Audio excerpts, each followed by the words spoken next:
Let me make one more point. Common sense should be sufficient to alert us to the importance of making public as well as private judgments regarding false doctrine. Remember the infamous Tylenol scare in 1982? Public warnings were issued by the media as well as by the medical community regarding the physical danger of ingesting Tylenol capsules that had been laced with cyanide.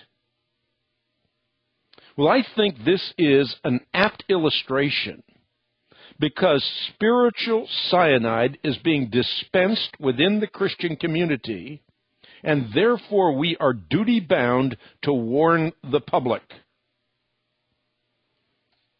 And we have a biblical precedent for this. Paul publicly rebuked Hymenaeus and Philetus for teaching which was false and was spreading like gangrene. And today we're in much the same condition. We have the gangrene of Todd Bentley spreading like a plague. And we have Charisma Magazine, God TV, and God knows what other media outlets hyping these guys to the extreme. And essentially, just like Heather, they're saying, look, let's just see if this turns out to be a wonderful move of God, and let's not judge. Well, my friends, if no one sounds the alarm, there are going to continue to be thousands and thousands, dare I say millions, of disillusioned people that don't know what to believe or who to trust. People like my friend Jerry.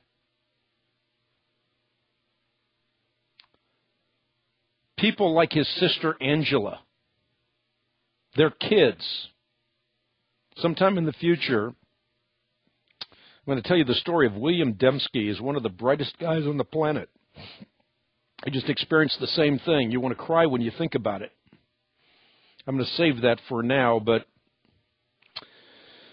let me tell you, these people end up thinking God doesn't care for them. They don't know what to believe or who to trust. Many of them are shipwrecked in their faith.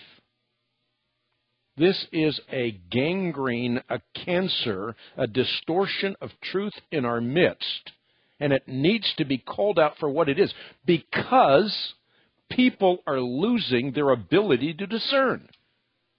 Now, a lot of you listening to me right now are rational and coherent, but believe me, after 3 hours of singing one song over and over again, or a few lyrics, you are in an altered state of consciousness. You're willing to believe virtually anything that enters your mind, no matter how mundane or outlandish. And if you don't believe that, listen to this. The woman was standing in the back of the room when the faith of God hit the meeting, and her tumor exploded out of her right leg, slid down her leg onto the floor. I said, God, I've prayed for like 100 crippled people, not one. He said, that's because I want you to grab that lady's crippled legs and bang them up and down on the platform like a baseball bat. I walked up and I grabbed her legs and I started going, be healed! Be healed! I started banging them up and down on the platform. She got healed. And I'm thinking, God, why is not the power of God moving? He said, because you haven't kicked that woman in the face. And there's this older lady worshiping right in front of the platform. And notice the Holy these people Spirit laughing spoke to me. as The he's gift speaking. of faith came on me. He said, kick her in the face. With They're your in an altered biker state boot. of consciousness. I inched closer and I went like this. Bam! And just as my boot made contact with her nose, she fell into the power of God.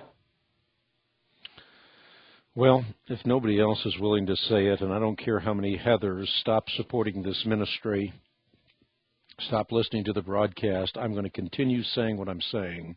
This guy is a spiritual fraud. He's communicating spiritual cyanide by the megadose. His messages are merely stories. They're the figment of his own fertile imagination. When he talks about tens of resurrections from the dead, he doesn't give you any details. How interesting. Why no details? Why wouldn't he give us any kind of indication who these people are? For example, according to Bentley, one man, unembalmed, was dead for 48 hours in a coffin. When the family gathered around at a funeral home, the man knocked from inside the coffin and asked to be let out. Conspicuous by their absence, however, are names, death certificates, addresses, phone numbers, and eyewitness testimony. Imagine if this was how we testified to the resurrection of Jesus Christ. We would be, as Peter put it, communicating cleverly invented stories. But Peter said, no, we didn't. We told you the truth. We looked at him. We saw him. We touched him. We handled him. We know he's the word of life. They gave evidence. Bentley does not. I've written about counterfeit revival in my book, Counterfeit Revival. If you don't have a copy, get a copy.